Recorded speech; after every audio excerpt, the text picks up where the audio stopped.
የትኛውስ አባት ነው? የትኛውስ ወንድም ነው? የትኛዋ እናት ናት? የትኛዋ እህት ናት ለክርስቶስ ማሳያ ልትሆን የምትችለው? ከኛ ወገን ነው ወይስ ከካህናት ወገን ነው ወይስ ከምዕመናን ወገን የምናገኘው? ጨው ፍቅር በህይወታችን ከህይወታችን ተጨልጦ ስለጠፋ እርስ በርሳችን መቀናናትና መከዳዳት የዕለት ተዕለት ስራችን ስለሆነ በዚህም ደግሞ መመካትን ገንዘብ ስላደረግን በዚህም ክርስቲያኖች ነን ብለን ራሳችንን በማይሆን መልክና መንገድ ስለገለጥ እንደ ትምክህትም ስላደረግነው በብዙ ተፈተን። እግዚአብሔር ሁላችንን ከፈተና ያውጣል። ራሳችሁን በመራራ መቀናናትና መከዳዳት ውስጥ አድርጋችሁ ክርስቲያኖች ነን፣ ሰዎች ነን፣ ትክክለኞች ነን በማለት በእውነት ላይ አትዋሹ አለ። በምን ላይ አትዋሹ?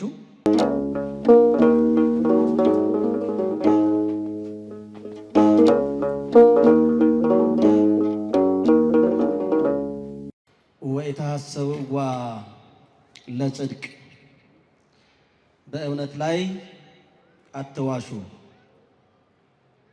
መልእክተ ያዕቆብ ምዕራፍ 3 ከቁጥር 14።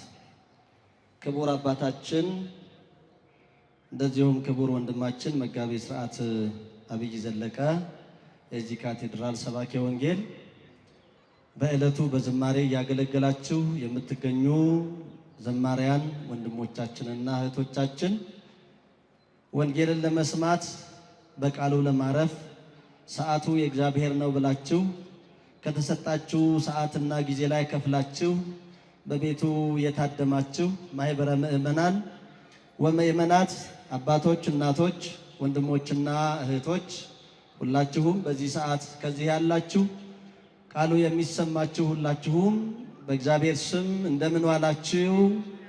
እንደምን ሰነበታችሁ? እንደምን ከዚህ ሰዓት ደረሳችሁ?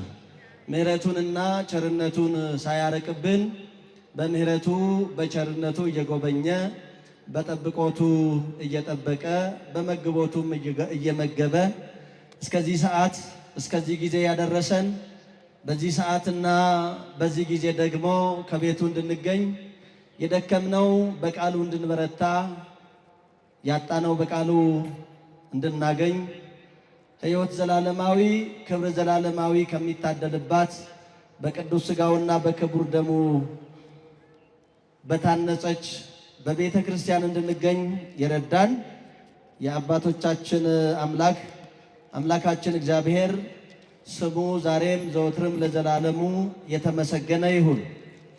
እንደ እግዚአብሔር መልካም ፈቃድ ዛሬ በሚኖረን የትምህርት ቆይታችን ስንማማርበትና ስንነጋገርበት የምንቆየው የትምህርታችን ርዕስ የእግዚአብሔር ቃል የሚሆነው በመልእክተ ያዕቆብ ምዕራፍ 3 ከቁጥር 14 ላይ የተመዘገበው ነው። ለመነሻ ቁጥር 14ን መረጥን እንጂ ምናልባትም ለኛ እንዲበጀን አንዳችም ነገር ይዘን መሄድ እንድንችል ምዕራፍ 3 ከቁጥር 13 ጀምረን እስከ መጨረሻው ያሉትን ሐሳቦች ቤታችን ገብተን አረፍ ብለን መልሰን ከልሰን ብናነበው ለዕለት ተዕለት ሕይወታችን ሊሆን የሚችል ትምህርት፣ ተግሳጽና ምክር የምናገኝበት ክፍል ነው። ነገር ግን ለመያዝም ለመነሻም እንዲያመቸን ወኢታሰብዋ ለጽድቅ፣ በእውነት ላይ አትዋሹ በሚል መነሻ ሐሳብ እንማማራለን። አምላካችንና አባታችን እግዚአብሔር በቀደሙት አባቶቻችንና በቀደመው ጉባኤያችን መካከል ተገኝቶ ሲመክረን፣ ሲያስተምረን፣ ሲያግዘን እንደነበረ ሁሉ ዛሬም በዚህ ሰዓት እሱን ብለን በቤቱ በሱ ስም ተሰብስበናልና የኛን ታናሽነት ይልቁንም ደግሞ ከእውነት ይልቅ ሐሰትን፣ ከበጎነት ይልቅ ክፋትን፣ ከእርሱ ይልቅ ዓለማዊውን ነገር ጊዜያዊውንና ተራውን ነገር በመሻት እኛነታችንን ማሳነሳችንን ሳይመለከት በምሕረቱ በቸርነቱ ተመልክቶ መምጣታችንን አይቶ ለሁላችንም እንደሚያስፈልገን እንዲመክረን መልካም ፈቃዱ ይሁንልን። ከእርሱ መማር መመከር ሲቻል ሁሉም ሰው የመጣበትን ከትልቅ እስከ ትንሽ ማግኘት ይችላል። ከዛ ውጪ ሲሆን ግን ምናልባትም ሰው ለሰው በሐሳብ ሊግባባ ባረዳር ሊግባባ ይችል ይሆናል እንጂ ከዛ የበለጠ ስለማይኖር እንደመጣን ተመልሰን የምንሄድበት ጊዜ ትላንት በነበረውም ሕይወታችን እናውቀዋለን። ምናልባትም ትናንት ካልተማርን ዛሬም ልንደግመው የምንችለው ነው ማለት ነው። ያ እንዳይሆን እግዚአብሔር መንፈስ ቅዱስ እንዲረዳን መምጣታችንን እንደ በጎ መስዋዕት አድርጎ ተቀብሎ የሚያሻንንና የሚያስፈልገንን ምንበረታበትን ምንጎለብትበትን የቃሉን ምስጢር እንዲከፍትልን መልካም ፈቃዱ ይሁንልን።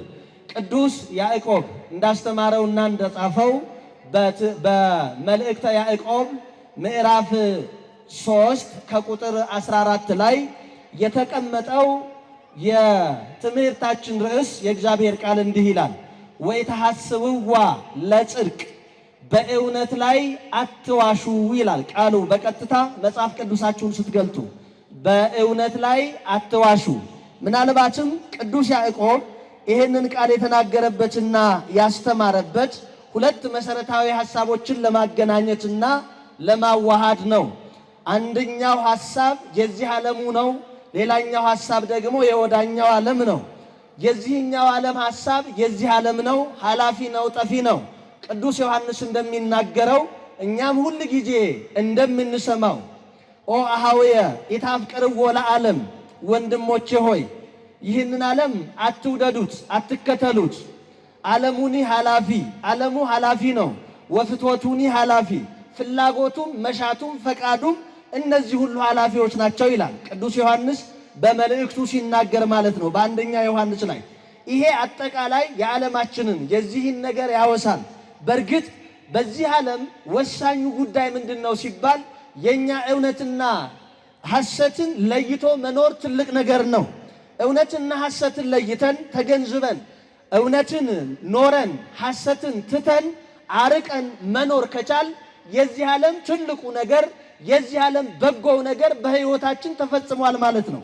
ምክንያቱ ሲባል በዚህ በሚያልፈው ጊዜ በሚያልፈው ዕድሜ በማይጠቅመውም አይጠቅምም ተብሎ በሚታመንበትም አንዳች ነገር እኛ ስራ ሰርተን በጎ የሆነውን እግዚአብሔር የወደደውን ሰርተን ዘላለም የማያልፍ ጊዜ የማያልፍ ስፍራ የማያልፈውን በጎ ነገር ወርሰን ለመኖር የምንመርጥበት ነው።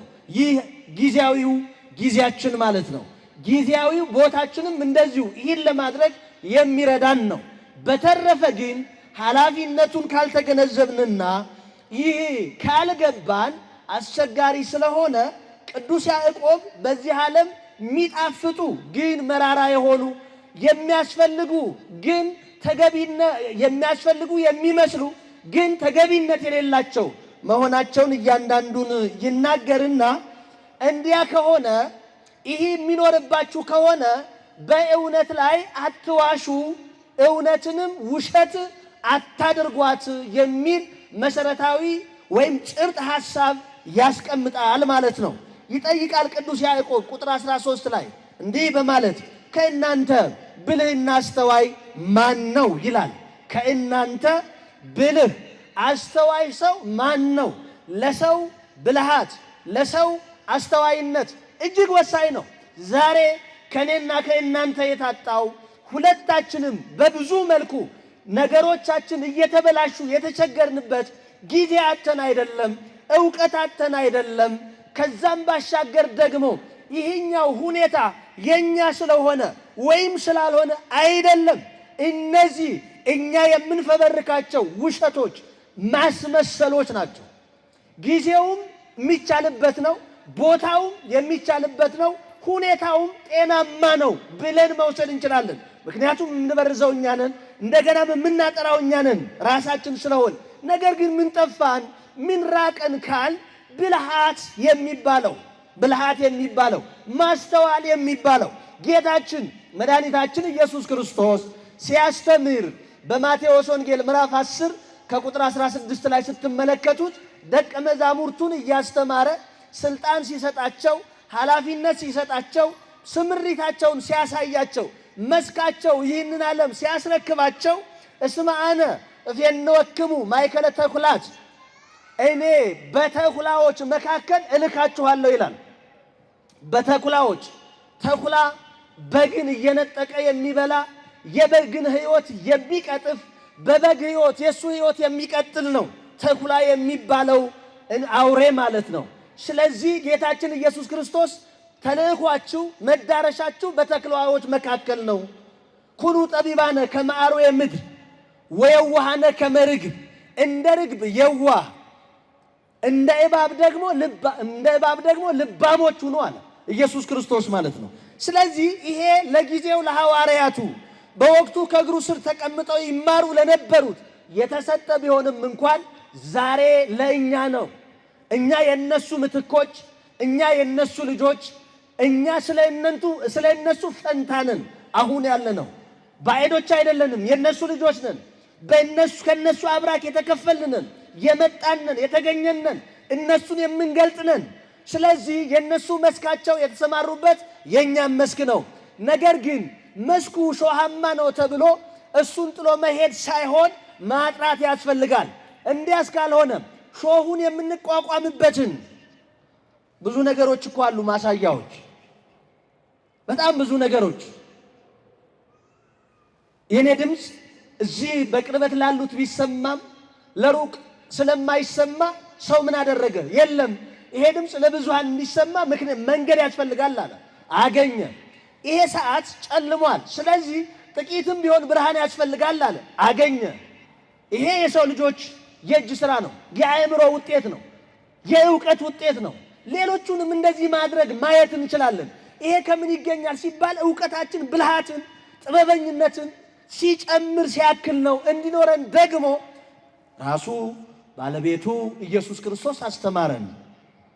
ይሄ ካለ ጥበበኝነት ለክርስቲያኖች ለሰው ልጆች በተፈጥሮ ተሰጥቷል። ኋላም ደግሞ በወንጌል አማካኝነት ተሰጥቶናል ማለት ነው። ከዚህ የተነሳ ቅዱስ ያዕቆብ ምን አለ? ብልህና አስተዋይ ማን ነው? በዚህ ዘመን ታዲያ ብልሃትና አስተዋይነት ከሌለ እንዴት መውጣትና መግባት ይቻላል? ሞት በበራችን ባደባበት፣ ሞት ሕይወት ነው ባልንበት ቦታ ላይ ራሱ ሞት እየሆነ ባለበት ሐሰትን ለማወቅ ለመለየት፣ እውነትን ከሐሰት ለማንጠር ያሉን ማንጠሪያዎች በቂ ሆነው ሳይገኙ ሲቀር ብልሃትና ማስተዋል ከሌለ እንዴት አድርጎ ሊሆን ይችላል? ቤት ማምለጥ ይቻላል? ዛሬ የፈረሰው ቤታችን በውኑ ጊዜው ይሆን ወይ? ነበርስ ወይ?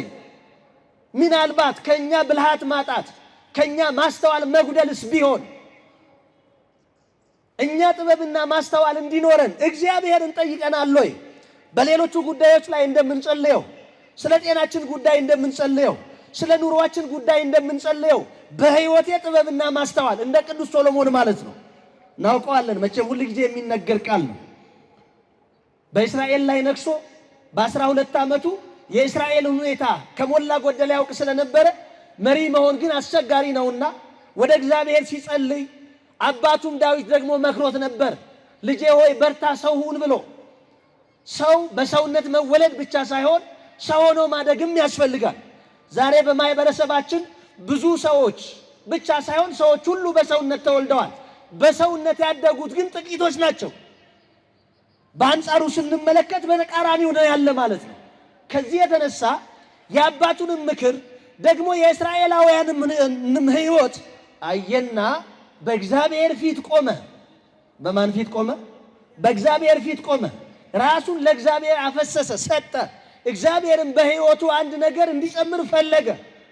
ለአንድ ንጉሥ ሊጨመርለት የሚገባ በዋናነት ወይም ግንባር ቀደም ብለን የምናስባቸው እኛ ሊኖሩ ይችላሉ።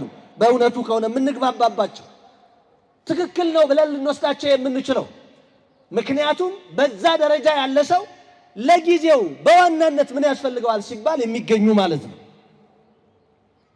ነገር ግን ሶሎሞን እኔ ብላቴና ሳለሁ በዚህ በእስራኤል በወገኖቼ ላይ ሹመኸኛልና እኔ መውጫዬና መግቢያዬንም አላውቅም። ስለዚህ ይህን ሕዝብ መምራት እንድችል ጥበብና ማስተዋልን ስጠኝ አለ። አያችሁ፣ ጥበብና ማስተዋል ንግስናው እንዲጸናለት፣ እስራኤል ሰጥ ለጥ ብሎ እንዲገዛለት፣ አንገቱን እንዲያስደፋለት አልለመነም። ይሄንን የሚያደርገው ጥበቡና ማስተዋሉ ነው።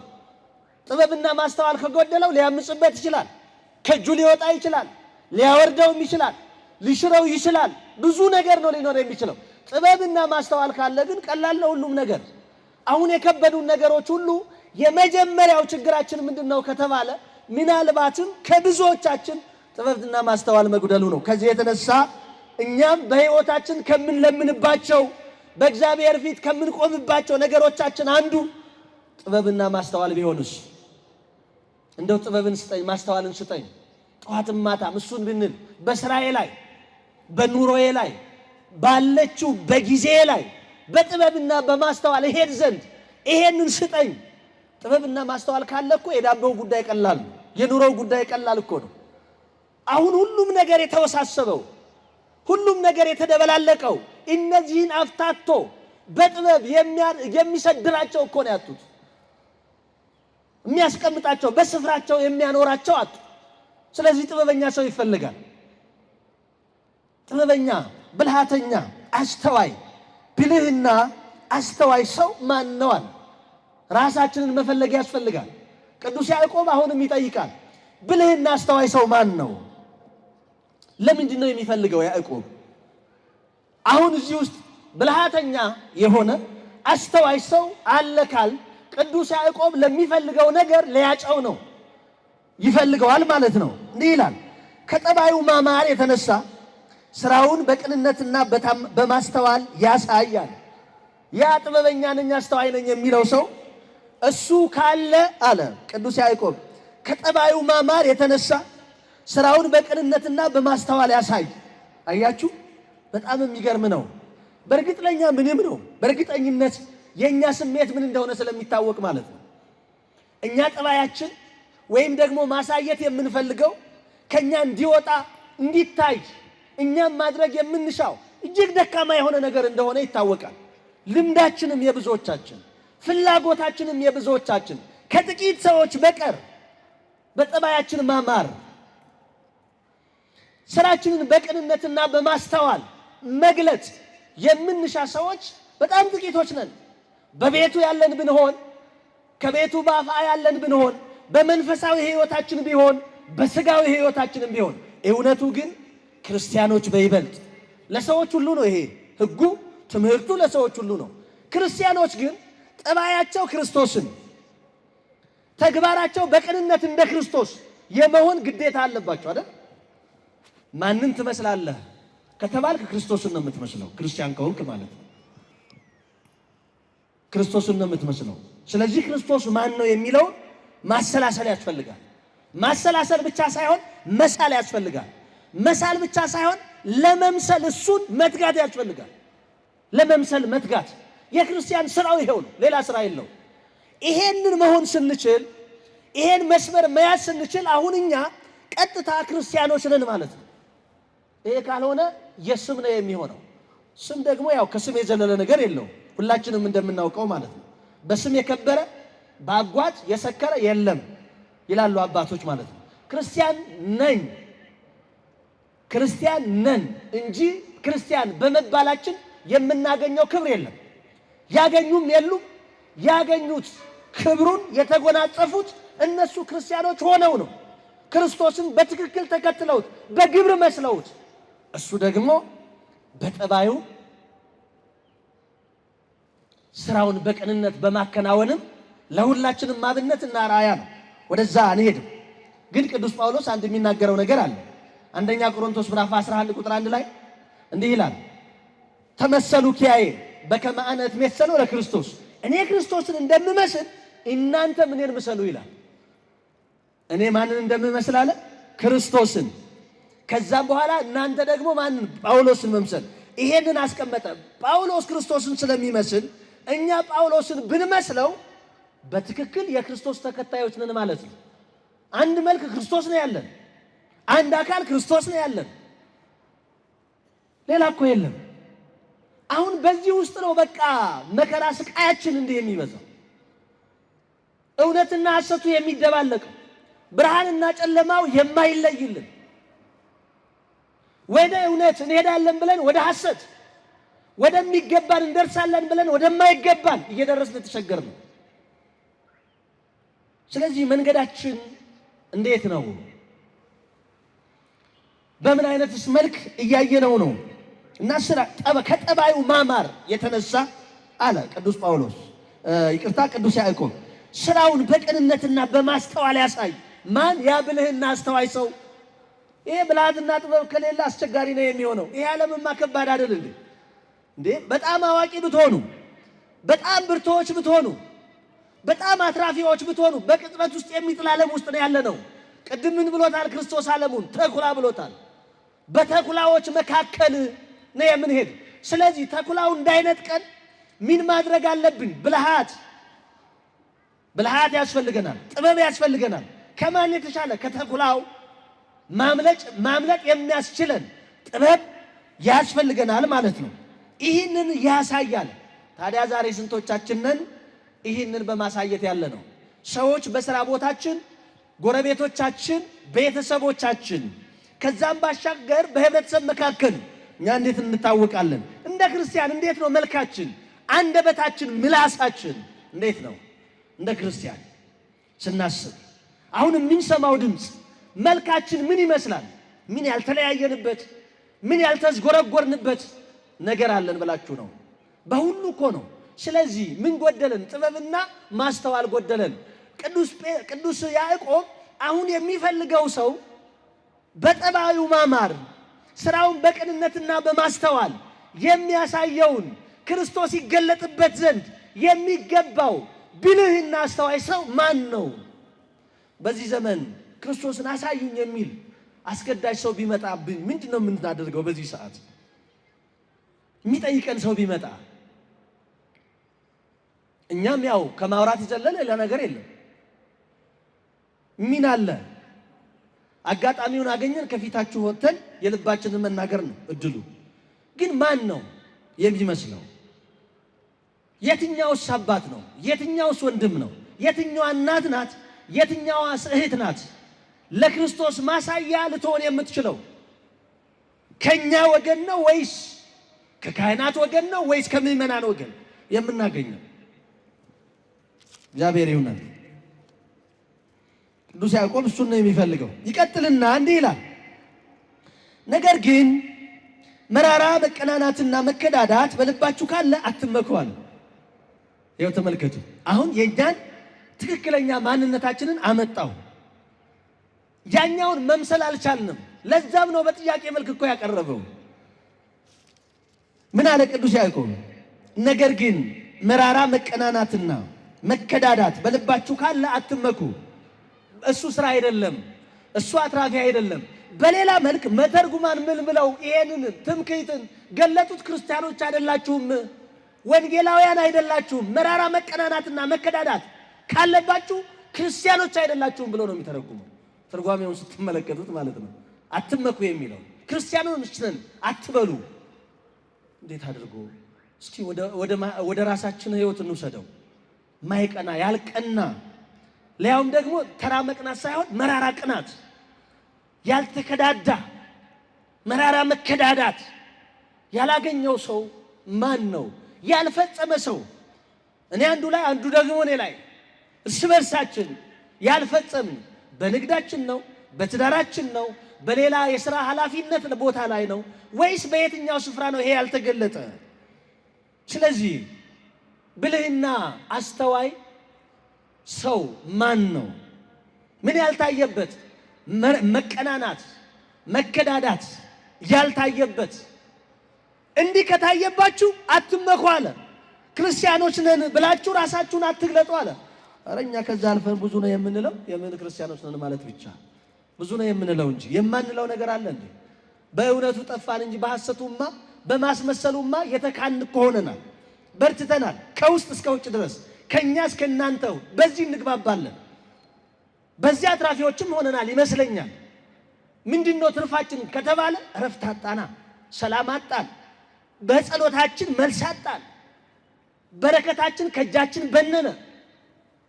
ይሄ እኮ ነው ውጤቱ። ሁሉም ውጤት አለው። ጽድቅ ውጤት አለው፣ ኃጢአትም ውጤት አለው። የኃጢአት ውጤት ሞት ነው። የጽድቅ ውጤት ደግሞ ሕይወት ነው። በጽድቅ የሚጓዙ ሰዎች ሕይወትን ያተርፋሉ። በኃጢአት የሚጓዙ ሰዎች ደግሞ ሞትን ያተርፋሉ። ይሄው ቅዱስ ያዕቆብ ይሄንን እውነት ይነግረናል። ምዕራፍ 1 ላይ ሲናገር ቅዱስ ያዕቆብ ይሄንን እውነት ነው የሚነግረን። መከራን የሚታገስ ሰው ብፁዕ ነው፣ ተፈትኖ እግዚአብሔር ለሚወዱት ተስፋ ያደረጋቸውን የሕይወት አክሊል ይቀበላልና ካለ በኋላ የሚፈተን ሰው ቢኖር እግዚአብሔር ይፈትነኛል አይበል፣ እግዚአብሔር ለክፉ ነገር አይፈትንምና እሱስ ማንም አይፈትንም። ነገር ግን እያንዳንዱ በራሱ ምኞት ሲሳብና ሲታለል ይፈተናል። ምኞትም ከጸነሰች ኃጢአትን ትወልዳለች፣ ኃጢአትም ከተፈጸመች ሞትን ትወልዳለች በማለት በግልጽ ቋንቋ ዙ ራሱ ያስቀምጣል ቅዱስ ያዕቆብ። ታዲያ ይሄ የኛ የዕለት ተዕለት ኑሮ አይደል? አረጋውያን መጦር አልቻሉም፣ ሕፃናትም ማደግ አልቻሉም። እናቶች በነፃነት ልጆቻቸውን ወደ ትምህርት ቤት ልከው ከትምህርት ቤት እስኪመለሱ ጭንቁ ሌላ ነው። በሰማይ ወይም በሌላ ሀገር አይደለም እያልን ያለ ነው። እናውቀዋለን ምን እንዳለ እንዴት እንደሆን እየሆን እንዳለን ማለት ነው። ይሄ ከምን የመጣ ነው ብለን ስንመለከት ብልሃትና ጥበብ የክርስትናው ጨው፣ ብልሃትና ጥበብ የክርስትናው ጨው፣ ፍቅር በሕይወታችን ከሕይወታችን ተጨልጦ ስለጠፋ እርስ በርሳችን መቀናናትና መከዳዳት የዕለት ተዕለት ስራችን ስለሆነ በዚህም ደግሞ መመካትን ገንዘብ ስላደረግን በዚህም ክርስቲያኖች ነን ብለን ራሳችንን በማይሆን መልክና መንገድ ስለገለጥ እንደ ትምክህትም ስላደረግነው በብዙ ተፈተን። እግዚአብሔር ሁላችንንም ከፈተና ያውጣል። የተፈተኑ ወገኖቻችንንም ከፈተናው እንዲሻገሩ ኃይልና ጽናቱን ያድልልን። መፈተን በራሱ መውደቅ ስላይደለ ማለት ይታለፋልና። ይህን ካለ በኋላ ነው እንግዲህ ቅዱስ ያዕቆብ በዚህ አንቀጽ ላይ ወኢታሐስቡዋ ለጽድቅ፣ ራሳችሁን በመራራ መቀናናትና መከዳዳት ውስጥ አድርጋችሁ ክርስቲያኖች ነን፣ ሰዎች ነን፣ ትክክለኞች ነን በማለት በእውነት ላይ አትዋሹ አለ። በምን ላይ አትዋሹ? በእውነት ላይ አትዋሹ። እስኪ በእውነት ላይ ያልዋሸ ሰው እጁን ያውጣ ብዬ ብናገር አሁን በእርግጥ ደፍረናል። መድረክ እኛው አስደፈርናችሁ። በሐሰት በማይገባ መልክ እጆቻችሁን እንድታለማምዱት አደረግን። የሐሰት ቃል እንድትገቡ አበረታታናችሁ። በሐሰት እጆቻችሁን እንድታወጡ አበረታታናችሁ። ልታደርጉት ትችላላችሁ፣ ግን አይደረግም ብላችሁ የመጣችሁት ብዬ የመጣሁት አምነን የተገኘ ነው የተሰበሰብነው በማን ስም ነው የት ነው የሚለውን በመጀመሪያ ለዚህ መልስ መስጠት ያስፈልጋል። እግዚአብሔርን ብለን ከመጣን በቤቱ የተሰበሰብን ከሆነ እሱን እየሰማነው ከሆነ በፍጹም አይደረግም። እውነቱን እውነት ሐሰቱንም ሐሰት በማለት ብቻ መሄድ ከእያንዳንዳችን እስከ ደም ጠብታ ድረስ የሚፈለግ እውነት ነው፣ ሀቅ ነው። አሁንስ እሱ ብሎኝ እሱ ታዲያ እውነት ካላለህ ምን ትርጉም አለው? ማንስ ቢሆን የቅዱስ ጳውሎስ ያለው ምንድን ነው? ገላትያ ምዕራፍ 1 ላይ እኛ ካስተማርናችሁ ወንጌል ውጪ ማንም ቢሆን ሌላው ቀርቶ ከሰማይ የመጣ መልአክ ቢሆን አትቀበሉት አይደል እንዴ ያለው? ከእውነት በቀር ሐሰትን የሚያለማምዳችሁ፣ ከጽድቅ በቀር ኃጢአትን የሚያለማምዳችሁ፣ ከበጎነት በቀር ክፋትን የሚያለማምዳችሁ፣ ከፍቅር ነገር በቀር ጸበኝነትን፣ እርስ በርስ መበዳደልን የሚያስተምራችሁ ቢሆን አትቀበሉት ነው። ወንጌል ፍቅር ነው። በቀላል ቋንቋ ሲገለጥ ፍቅር ነው። በቃ ወደ የትም አገላብጣችሁ ብታዩት ፍቅር ነው ወንጌል። ከዛ የወጣ የሆነ ደግሞ ከወንጌል አይደለም። ግን ነው ወይ አሁን የሚለውን ነገር ልብ ማለት ነው። ስለዚህ ቅዱስ ያዕቆብ በእውነት ላይ አትዋሹ ብሎ ሲናገር በእውነት ላይ እንዳንዋሽ እንድንጠነቀቅ እየመከረን ነው ያለ። የማይጠቅመን የሚጎዳን ስለሆነ ደግሞም መዋሸት ከእግዚአብሔር ስላይደለ እውነት የእግዚአብሔር ነው ካል ሐሰት ደግሞ የዲያብሎስ መሆኑ በመጽሐፍ ቅዱስ በትክክል ተጽፎ ስላለ ያንን መቀበል ያስፈልጋል። ያንን በሕይወታችን ማሳደግ ያስፈልጋል። እስኪ አንድ ታሪክ ዝም ብለን በቀላሉ የተለመደ ታሪክ እግዚአብሔር አዳምና ሔዋን ከዚህች ዕፅ አትብሉ፣ ይችን ዕፅ የበላችሁ እንደሆነ ሞትን ትሞታላችሁ አለ። ማን አለ? ይሄንን መስክሩ እስኪ። ማን አለ? እግዚአብሔር ነው አይደል ይሄንን ያለው? ልብ በሉ። እግዚአብሔር አዳምን ከዚህች ዕፀ በለስ አትብሉ፣ ኦሪት ዘፍጥረት ምዕራፍ 2 እኮ ነው። ከዚህች ዕፀ በለስ አትብሉ፣ እሷን የበላችሁ እንደሆነ ሞትን ትሞታላችሁ አለ። ይሄንን ታሪክ ዝም ብላችሁ እንደዚሁ ተቀበሉት። ምዕራፍ 3 ጋር ስትደርሱ ደግሞ እንዲህ የሚል ታሪክ ምዕራፍ 3 ላይ ታነባላችሁ። ምን የሚል? አኮ ሞተ ዘትመውቱ፣ ሞትን የምትሞቱ አይደለም። ምን ከሆነ እችን ዕፅ ብትበሉ፣ እችን ዕፀ በለሷን ብትበሉ ሞትን የምትሞቱ አይደለም። አላ የአምር ከመ ይትፈታህ አዕይንቲክሙ ወተአምሩ ሰናየ ወእኩየ፣ በጎውንና ክፉውን እንድታውቁ አይኖቻችሁም እንደሚገለጡ ስለሚያውቅ ነው እንጂ ሞትን የምትሞቱ አይደለም ማለት። ይሄም ታሪክ ነው በመጽሐፍ ቅዱስ የተጻፈ። ልብ በሉ። ያኛውም በመጽሐፍ ቅዱስ የተጻፈ። ያኛውም ማን ተናገረው አላችሁኝ? እሺ ሞትን የምትሞቱ አይደለም ያለው ማን ነው? አቤት ዲያብሎስ። ምዕራፍ 3 ላይ ስትመለከቱት እሱ ነው ከሔዋን ጋር ሲነጋገር። ከሔዋን ጋር ይነጋገራል። ተግባባ፣ ቃል ለቃል በሐሳብም ተግባቡና እንደው እግዚአብሔር በገነት ካሉ እጽዋት አትብሉ ያላችሁ ለምንድን ነው? አጠይሞ ወይም ደግሞ አለሳስሎ በማለስለስ ነው የተናገረው። ሸፍኖ ማለት ነው። በነገራችን ላይ ጆሮአችን ማንጠሪያው ከተበላሸ አስቸጋሪ ነው። አሁን የብዙዎች ጆሮ ማንጠሪያው ተበላሽቷል። ጆሮ ያው ማንጠሪያ አለው። እውነት ነው፣ ሐሰት ነው፣ ከኋላ ነው፣ ከፊት ነው፣ ከየት በኩል ነው ድምፁ የመጣው፣ የድምፁ መልእክት ምንድን ነው የሚሉትን ጥያቄዎች በቅጽበት ውስጥ የሚለየው በሰማነው ቅጽበት ነው። እነዚህ የጆሮ አቅም ናቸው። የጆሮ አቅም በሕይወታችን ማለት ነው። የድምፅ አቅጣጫ ጭምር በመለየት ከለሩንም የድምፁን ከለር ሲጠብቅ ሲላላ እንደ የቁጣ ይሁን የትእዛዝ ወይም የሌላ የምክር እነዚህን ሁሉ ጆሮአችን ድምፁን ሲሰማው ይለየዋል።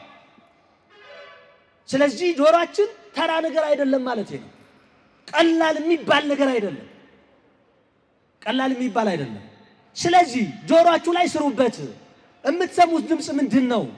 እንዴት ነው? ከየት ነው? ለምንድን ነው የሚለውን ነገር ሰማች። አለስልሶ ሲነግራት ሰማች። ከገነት ይሄ ሁሉ እጽዋት እያሉ እነዚህ ደሳስ የሚሉ የሚያማምሩ እጽዋት አሉ፣ ፍሬዎች አሉ፣ አበባዎች አሉ። ምን ነው መከልከሉ ሲላት፣ አረ የለም አለችው። እሷም በዛው ልክ ማለት ነው። የለም መሽከልክሎን ሁሉንም እኮ እንበላለን የምታያቸውን እነዚህን የቅርቡንም የሩቁንም። ነገር ግን ይገርምሃል ከነዚህ እጽዋት አንዲት ዕፅ ብቻ አለች፣ ዕፀ በለስ የምትባል እሷን አትብሉ አለን። እሷንም እንዲያ ቢለን ነፍጎን ተመቅኝቶን አይደለም፣ እሳ ሞትን እንዳትሞቱ ብሎ ነው አለችው። ሞትን እንዳትሞቱ ብሎ ነው። እውነት ነው አይደል?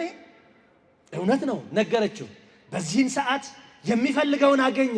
በቀጥታ አመቻችታ ሰጠችው። አንዳንድ ጊዜ ሰዎች ነገር አመቻችተው ሲሰጡላችሁ እናንተ በቃ በጣም ደስ ይላችኋል።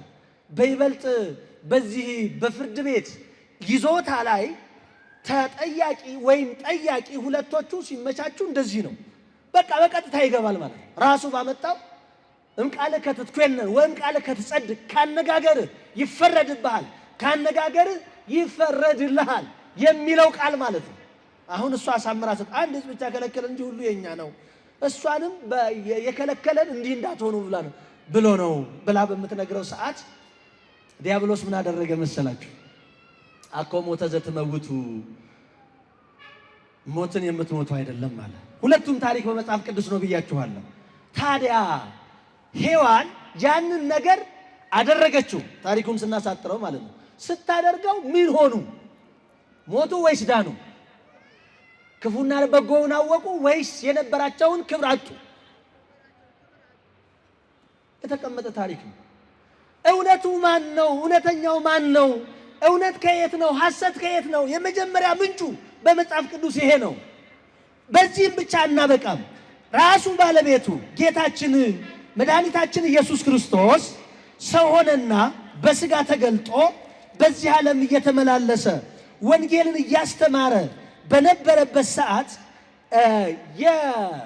የዲያብሎስ የግብር ልጆች ሰው ሐሰተኛ ሲሆን ስራው ክፉ ሲሆን የዲያብሎስ የግብር ልጅ ይባላል። የግብር ልጅ ማለት የሥራ ልጅ ማለት ነው። ዲያብሎስ በሥራ የሚወልደው ወገኖቼ፣ ዲያብሎስ በሥራ እንዳይወልደን እኛ በሥራ በክርስቶስ ተወልደናል። ልብ በሉ፣ በክርስቶስ ተወልደናል።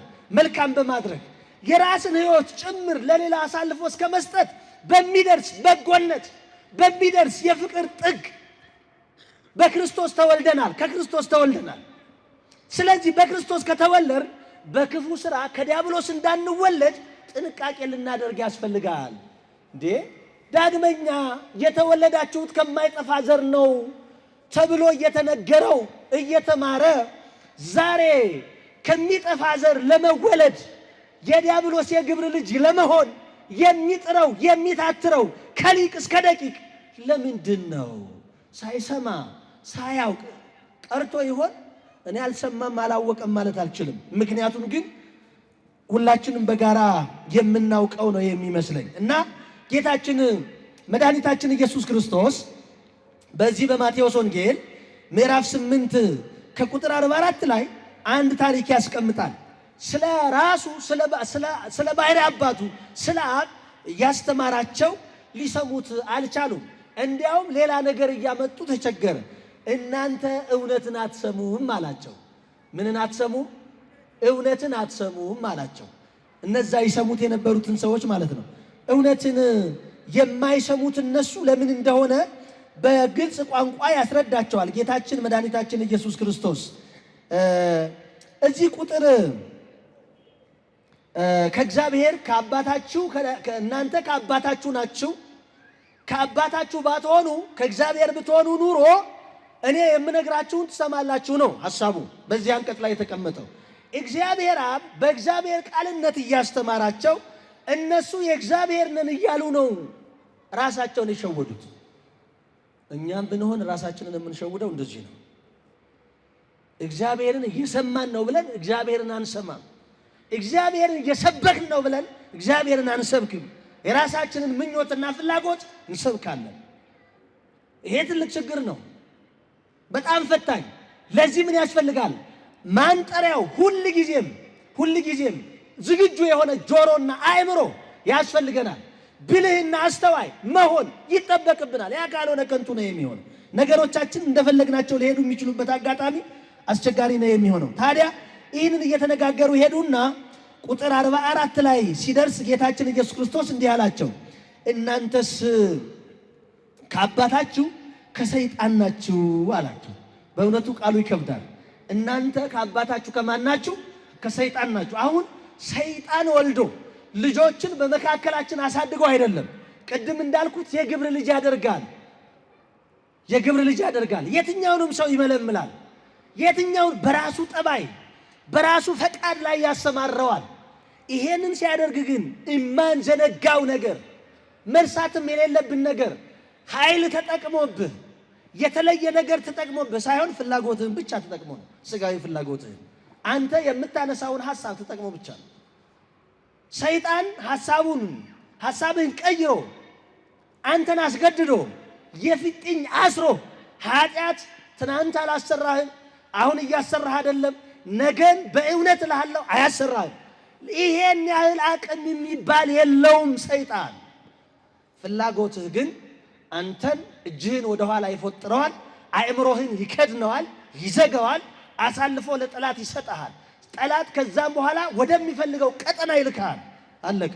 ስለዚህ አንተ መግራት ያለብህ ራስህን ነው። ወንድሞችን እህቶችን ነው የምመስለው። በማህበረሰቤ ውስጥ ነው ያደግኩት። የማህበረሰቤ ጠባይ ክርስቶሳዊው የቱ ነው? የክርስቶሳዊ ወይም ሰብአዊው የትኛው ነው? ሰብአዊ ጠባይ አለ። ከሰብአዊ ጠባይ ደግሞ የአውሬ ጠባይም አለ። ከሰው የሚታይ የእንስሳም ጠባይ አለ። እነዚህን ሁሉ መለየት ያስፈልጋል። አንጥረን አውጥተን ሰብአዊ ጠባይ ከሰዎች ጋር ለመግባባት፣ ክርስቶሳዊው ጠባይ በመንፈሳዊ ሕይወታችን ለማደግ ለመጎልበት ያስፈልገናል። ይሄ አሁን ከኛ ተጨልጦ ጠፍቷል። የለም ደፍሮ መናገር ይቻላል። ይሄ ከሌለን ግን እኛ ክርስቲያንን ብለን ደፍረን ለመናገር አንችልም። ይትትመክሁ አለ ቅዱስ ያዕቆብ፣ አትመኩ በመራራ መቀዳናትና መከዳዳት፣ እርስ በርስ በመወሻሸት፣ እርስ በርስ በመወነጃጀል፣ እርስ በርስ በመገዳደል፣ እርስ በርስ በመጠላላት ውስጥ ሆነ ክርስቲያን ነኝ አትበል ነው ያለው። አትበል፣ ይሄ አንተ መልክ አይደለም። ለምንድን ነው ይሄ የሆነው ሲባል በእውነት ላይም የዋሸ ነው፣ በእውነት ላይም ያመጽ ነው። ለምንድን ነው ሲባል ልክ እንደዚህ ክፍ የወለደን በግብር አለ ማለት ነው። ክርስቶስ ራሱ ተናገረ። ምን በማለት እናንተ ከአባታችሁ ከሰይጣን ናችሁ፣ የአባታችሁን ፈቃድ ልታደርጉ ትወዳላችሁ። እርሱ ከጥንት ጀምሮ ነፍሰ ገዳይ ነው፣ በእውነትም አይቆምም አለ። አያችሁ፣ ይሄ ሁሉ የዲያብሎስ መገለጫ ነው። አሁን በእኛ የሌለ ምንድን ነው? ከዚህ ውስጥ በእኛ የሌለ ምንድን ነው? እኛ ከአባታችን ከክርስቶስ ነን፣ የእግዚአብሔርን ፈቃድ ነው የምናደርገው። ስለዚህ ከጥንት ጀምረን እኛ የእግዚአብሔርን ፈቃድ ተከትለን የመጣንን ብለን ነው ራሳችንን የምናውቀው። በዚህ ደረጃ ካሉን በቅጽበት መመለስ ያስፈልጋል። ሞት መንገድ ላይ ስለገባን ይሄ ቀይ መስመር የሚባለው ላይ ስላለን ማለት ነው። በሌላ መልክ ግን እነዚህ ክርስቶስ እየነገረን ያለው ሐሳብ በእኛ ላይ ከሆኑ በቀጥታ ገብተናል ማለት ነው።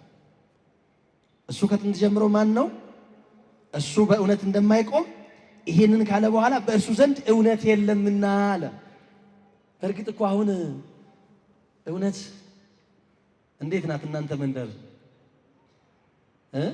እውነት በእውነት ላይ መዋሸት ነው። በእርግጥ እኛ እያልን ያለ ነው። ስለ እውነት ስናስብ እንዴት ነው የምናስበው የሚለውን ነገር ብናነሳ የሚያስማማን ነጥብ ይኖር ይሆን? ምንም እኮ የሚያስማማን እውነት የለም። ምንም ነገር የለም።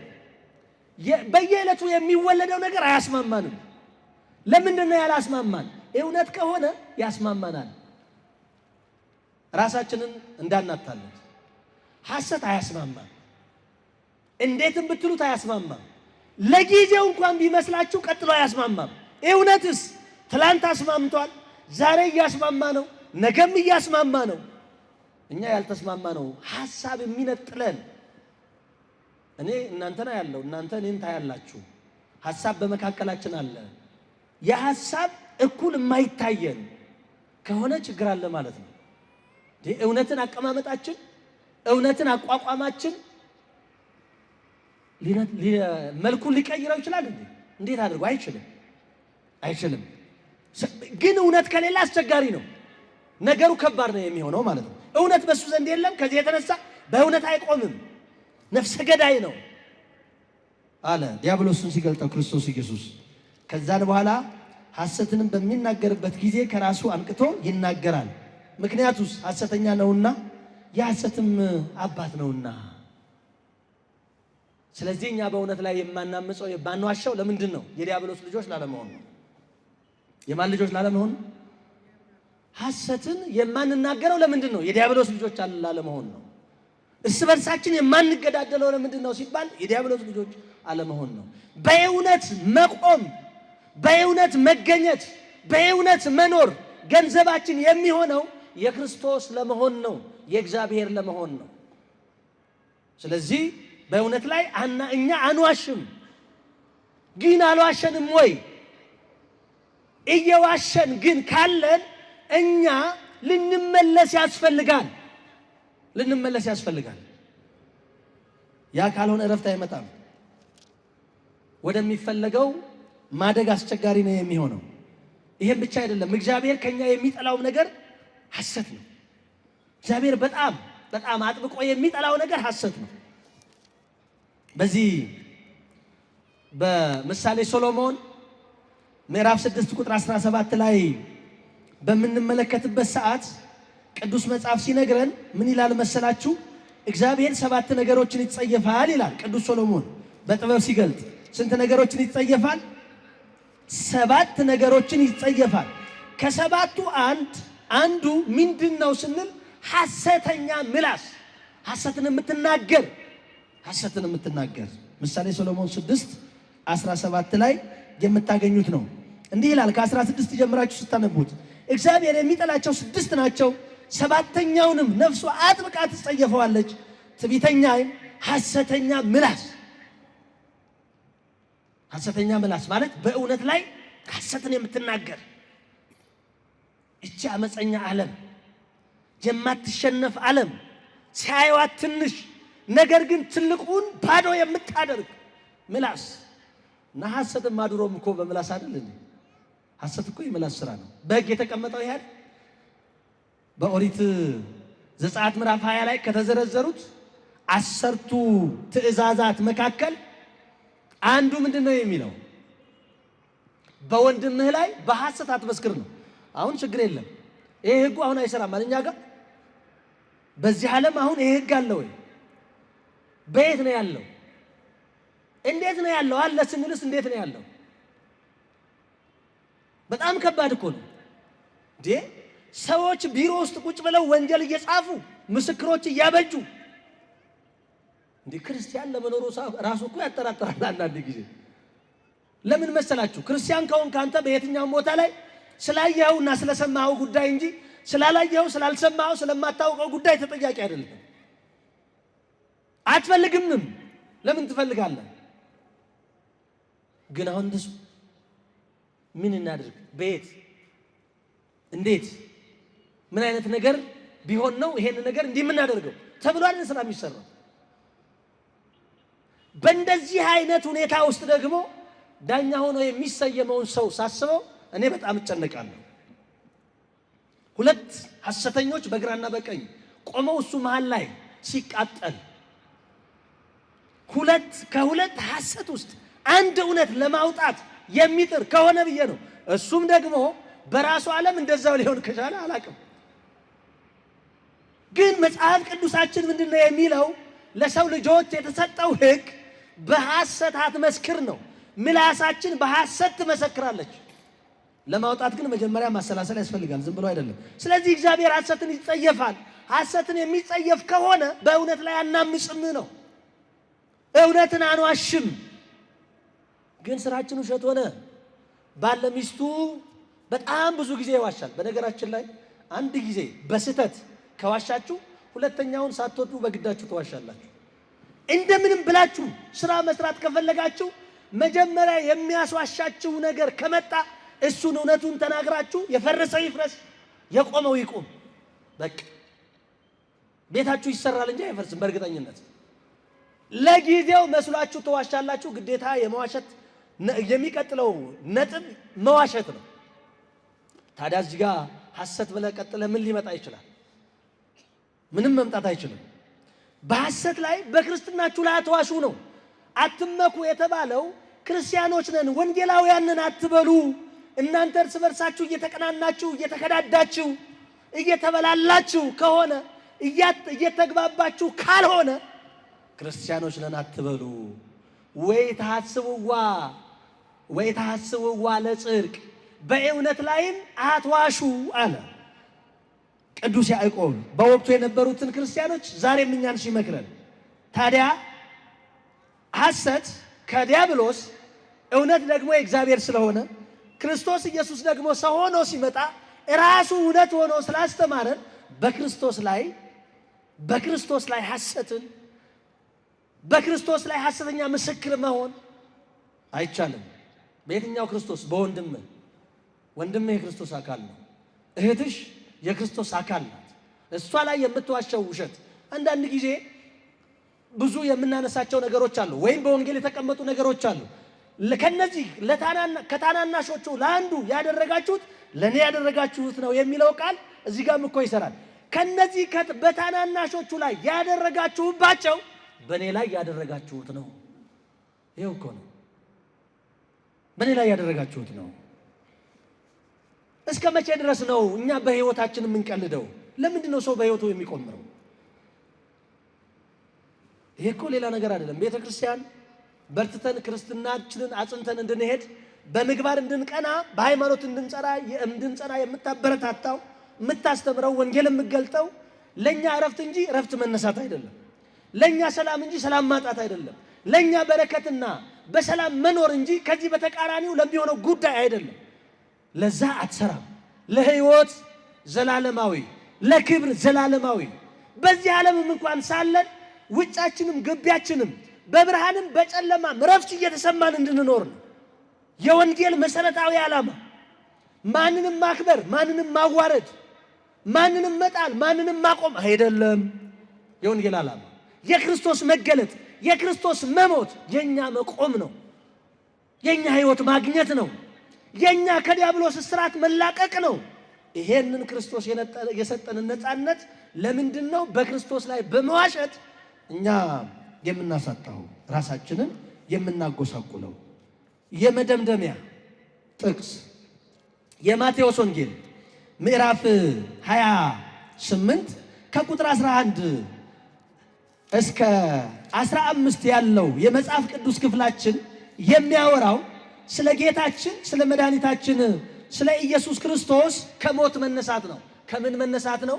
አንቀጹ ከሞት መነሳቱን ያወራል።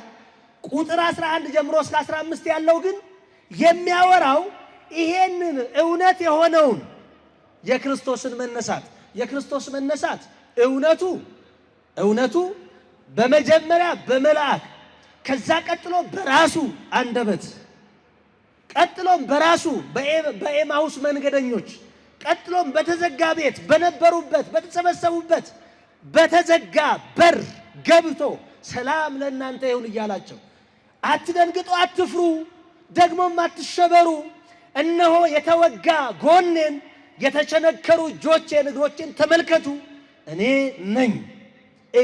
ነኝ እያለ አስረግጦ እየነገራቸው ይህም ብቻ ሳይሆን በእውነት ተነስቷል ብለው አምነው እነሱም ተቀብለውት በዚህ የመጽሐፍ ቅዱስ ክፍል ላይ ያለው ነገር ግን በክርስቶስ መነሳት ላይ ሲዋሽ እንዴት ውሸት እንደሚፈበረቅ ያሳየናል። ቅዱስ ያዕቆብ ግን እንዲህ ይላቸዋል፣ በእውነት ላይ አትዋሹ። እንዲህ ይላል፣ እነርሱም ከሄዱ በኋላ ጠባቆች ወደ ከተማው ገብተው የሆነውን ሁሉ ለካህናት አለቆች ነገሩ። ተሰብስበውም ከሽማግሌዎች ጋር መክረው ለጭፍሮች ብዙ ገንዘብ ሰጧቸው። እንዲህም አሏቸው፣ ተኝተን ሳለን ደቀ መዛሙርቱ በሌሊት መጥተው ሰረቁት በሉ። አያችሁ ውሸት ሲፈበረክ። ይኸው ተመልከቱ። ለካ ይሄ ነው ዛሬም የሚደረገው። ጠባቂዎቹ መቃብሩ ባዶ ሆነ።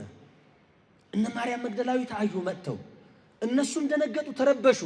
ሳያስቡት ድንጋዩ ከመቃብሩ አፍ ተንከባለዋል። አሁን መቃብሩ ባዶ ሆኖ አፉን ከፍቶ ቀርቷል። ጉዳችን ፈላ። ይሄ መቃብር እንዳይከፈት ነበረ እኛ የተሰየምነው። ግን ማን እንደከፈተው፣ እንዴት እንደተከፈተ፣ ምን እንደተፈጠረ የምናውቀው ነገር የለም። ለመሆኑ ምን ተፈጥሮ ነበረ? ግራ ተጋቡ ጠባቂዎቹ በክርስቶስ መነሳት። እውነት ነው፣ ግራ ይጋባሉ። ምንም መረጃ የላቸው። መረጃ ያላቸው ሐዋርያትም እኮ ግራ ተጋብተዋል። እነሳለሁ ብሏቸው ደግሞ ደጋግሞ ያስተማራቸው ያስገነዘባቸው የነቢያትን ቃል የገለጠላቸው 3 ዓመት ከ3 ወር ያስተማራቸው ሐዋርያት ቃሉን ማሰብ እኮ አልቻሉም። አይደለም እንዴ? አስበዋል እንዴ? በትንሣኤው ጉዳይ አላሰቡ። ስትማሩት ነው የከረማችሁት። ያለ ስትማሩት መቃብሩ ባዶ ሆነ ሲባል ዮሐንስና ጴጥሮስ ባዶነቱን ነው ሊያዩ ሄዱ። እንዴ እንደተናገረ ተነስቷላ ብለው ደስ አላላቸውም። ሊያዩ ነው ሄዱት። እነሱም ተጨምረው ከነ ማርያም መግደላዊት ጋር ሆነው፣ ማርያም መግደላዊትም ሽቱ ለመቀባት ከመቃብር የመጣችው ተቀብሮ እንደሚቀር ስለምታምን ነበረ። እሱን ስለምታስብ ነበረ። ባይሆን ኖሮ ትምህርቱ የተማረችው ትዝ ብሏት ቢሆን መቃብር ጋር ልትሄድ አይሻትም ነበረ። ይልቁንም የምስራችሁን እንዴት ይገልጥልኛል እያለች በልቧ ማንገስ ነበረባት ክርስቶስን። መቃብር ፍለጋ ሄደች፣ ባዶነቱን ግን አረጋገጠች። ቀላል አይደለም። መልአኩም የምስራችሁን ለመጀመሪያ ነገራት። ቀላል አይደለም። ይሄም ተነግሯት ለማመን ከብዷት ነበር። ራሱ ነግሯትም ጭምር እንደው አንተ ከሆንክ ወስደው ከሆነ ስትል ነበር። እንኳን እነዚህና እነዛም ሲረበሹ ነበረ። ታዲያ እነዚህ ጠባቂዎች ምን ይዋጠን? አሁን ንጉሱ ከፍ ብሎ አንገታችንን ዝቅ ብሎ ባታችንን ይቀጠዋል። ምንድነው የምናደርገው? ለማንኛውም አሉና አንዳንዶች ወደ ከተማው ገቡ፣ ለሊቃነ ካህናቱ ነገሩ ይላል። እግዚአብሔር ይሄንን ስም አክብሮ ቢሰጣቸው ይሄንን ስም አዋረዱት። ሊቃነ ካህናት እንዴት የበጀ ስም መሰላችሁ? ግን ምን ያደርጋል? ይሁዳ የሚለውን ስም ታውቃላችሁ? ታማኝ ማለት ነው። አሁን ይሁዳ የሚባል ሰው አለ በመካከላችሁ? እንዴት ይኖራል? እኛ የሚገባን የሚመጣልን ይሁዳ ታማኙ አይደለም። ሊቃነ ካህናት ሲባል እነዛን የሰማ ያየ ሰው እንዴት አድርጎ አሁን መቀበል ይችላል? ከባድ እኮ ነው። ኧረ ስማችንን አናሳድፈው ወገኖቼ። ስማችን እኮ ገብረ ማርያም፣ ወለተ ማርያም፣ ገብረ እግዚአብሔር እየተባልን የወጣልን ይሄ ስም እኮ የከበረ ስም ነው። ይሄ ስም እኮ ወደ ዝሙት ስፍራ፣ ወደ ዳንስ ስፍራ አይሄድም እኮ፣ ወደ ሌብነት፣ ወደ ውሸት ስፍራ አይሄድም እኮ። ይሄን ስም ይዞ አይሆንም። ደነ ብርሃኑም ጨለማ ሆነው ሲገኙ አስቸጋሪ ነው የሚሆነው አይደለም እንዴ? አረ ብዙ ነው ጣጣው። ግን እንደዚህ አይነት ነገር እነሱ ሄደው ነገሯቸው። ወዳውኑ ሽማግሌዎቹ ዋናዎቹ ተሰብስበው ምን እናድርግ ብለው መከሩ ይላል። መክረው ምን አገኙ? ለጠባቂዎቹ ምን ይሰጣቸው? ገንዘብ። ገንዘብ እኮ ክፉ ነገር ነው በእውነት። ዛሬ የብዙዎቹን ወገብ ዛላቸውን የቆረጠው ገንዘብ አይደል? ብዙዎችን ሐሰት እንዲናገሩ ያደረገ ገንዘብ አይደለም እንዴ? ሐሰት እንዲፈርድ ያደረገው ዳኛውን ገንዘብ አይደለም እንዴ? ለሐሰት ጥብቅና እንዲቆም ጠበቃውን ያደረገው መቼም ሰው ወዶ ወይ ዝም አገኛለሁ አተርፋለሁ ብሎ ነው። ያ ትርፍ ነው ገንዘብ ማለት። ትርፍ እኮ በእውነት ካልሆነ በሐሰት አይተርፍም ወገኖች። ጨብጣችሁት እኮ ይበናል። ይገርማችኋል። ትናንትና ብዙ ሰዎች በጣም ተራራ እህለው ነበረ፣ ግን አሁን የሉም። መዝሙረኛው ቅዱስ ዳዊት እንደሚናገረው ርኢክዎ ለኃጥእ አብየ ወተለዓለ ከፍ ብሎ ከብሮ አየሁት። ወሶበ እገብ ኃጣይክዎ ብመለስ አጣሁት። ሐሰስኩ ወኢረከብኩ መካነው ቦታውን ፈለኩት ግን አላገኘሁትም። ለምን በጎረቤቶቻችን አንማረም? እንደው እሰይ እንደው እንዲሆነ እንዲያገኘው ከምንልቅ ለምን አንማረም? እሱ አይደለም ተገቢው ነገር፣ መማር ነው። ብልህ ከሌላው ይማራል፣ አላዋቂ ደግሞ ከራሱ ጠፍቶ ይማራል። ከጠፋ ምኑ ይማረዋል? ለምንድን ነው የማንማረው? ለምንስ ነው የማንመለሰው? እስከ መቼስ ድረስ ነው በእውነት ላይ የምንዋሸው? እነዚህ ትላልቅ ሰዎች በማህበረሰቡ የታፈሩ የተከበሩ ገንዘብ ይውጣ ይሰጣቸው፣ እነሱ ደቀ መዛሙርቱ ሰርቀውታል ይበሉ አሉና ተስማምተው ሄደው ምን አሏቸው ማለት ነው? በዚህ ባነበብኩላችሁ ወንጌል ላይ ቁጥር 13 ላይ እንዲህም አሏቸው፣ ተኝተን ሳለን ደቀ መዛሙርቱ በሌሊት መጥተው ሰረቁት በሉ። ይሄ ፍጹም ሐሰት። ይሄም ብቻ ሳይሆን ቀጥሎ ምን ይላል መሰላችሁ? ይህም ነገር በገዢው ዘንድ የተሰማ እንደሆነ እኛ እናሳምነዋለን፣ እናንተንም ያለ ስጋት እንድትኖሩ እናደርጋለን። ጭፍሮችም ገንዘቡን ተቀብለው እንዳስተማሯቸው አደረጉ። ይህም ነገር እስከ ዛሬ ድረስ በአይሁድ ዘንድ ሲነገር ይኖራል። ይሄ የተፈበረከ በአይሁድ ዘንድ የተፈበረከው ውሸት እስከ ዛሬ ድረስ ስለ ክርስቶስ ትንሣኤ ሲታሰብ የሚነገር ነው። እነዚህን ሲገስጻቸው ና ሲያስተምራቸው ቅዱስ ያዕቆብ ምን አለ? ወይታስብዋ ለጽድቅ የክርስቶስን መነሳቱን ኢመኗት፣ ተቀበሏት፣ ደግሞም የእናንተም እንደሆነች ተገንዘቧት እንጂ ውሸት ነው አትበሉ። ውሸት ነው አትበሉ። እውነት ነው። የክርስቶስ ትንሣኤ በልባችን ካልበራ፣ ትንሣኤው ካልገባንና ካላወቅ እኛ ክርስቲያኖች መባላችን በከንቱ ነው። ይሄንንም ቅዱስ ጳውሎስ በአንደኛ ቆሮንቶስ ምዕራፍ 15 ከቁጥር 1 ጀምራችሁ ዝም ብላችሁ ብታነቡት ይነግራችኋል። በደንብ ግልጽ በሆነ ቋንቋ ማለት ነው ያስተምራችኋል። ይሄንን ሲነግረን ነው ቅዱስ ያዕቆብ ወይታስብዋ ለአመፃ ወይታስብዋ ለጽድቅ በእውነትም ላይ አትዋሹ በማለት በዚህ አንቀጽ ላይ የሚናገረው ይሄንን አለ። ታዲያ መደምደሚያው ምንድነው? ይቺ ጥበብ ከላይ የምትወርድ አይደለችም መዋሸት፣ ነገር ግን የምድር ናት መዋሸት፣ የሥጋም ናት መዋሸት፣ የአጋንንትም ናት መዋሸት። አይተነዋል አይደለ? አይተነዋል። መቀናናትና መከዳዳት ባሉበት ስፍራ ሁሉ በዚያ ሁከትና ክፉ ስራ ሁሉ አሉና። እነዚህ የት ናቸው? መከዳዳት፣ ክፉ ስራ ሁሉ የት ናቸው? ቦታቸውን ፈልጉ። ምናልባት ከኔ ቤት፣ ከእናንተ ቤት፣ ከሆነ ሰው ቤት ወይም ከነገሌ ጋር ሳይሆን እኔ ቤት አሉ ይሆን? እኔ ቤት ይገኙ ይሆን? ከተገኙ እነሱ ከየትና ለምን የሚለውን አንስተን ራሳችንን ማንጻት ያስፈልጋል። እኛ የሚያስፈልገንና የሚገባን ምንድነው ሲባል በእውነት ላይ መዋሸት ሳይሆን እውነትን እውነት ብለን የምንኖር ላይኛይቱ ጥበብ ግን በመጀመሪያ ንጽሕት ናት፣ በኋላም ታራቂና ገር፣ እሺ ባይ፣ ምሕረትና በጎ ፍሬ የሞላባት፣ ጥርጥርና ግብዝነት የሌለባት ናት። የጽድቅን ፍሬ ሰላምን ለሚያደርጉት ሰዎች በሰላም ይዘራል። ይቆየኝ። ወስብሐት ለእግዚአብሔር።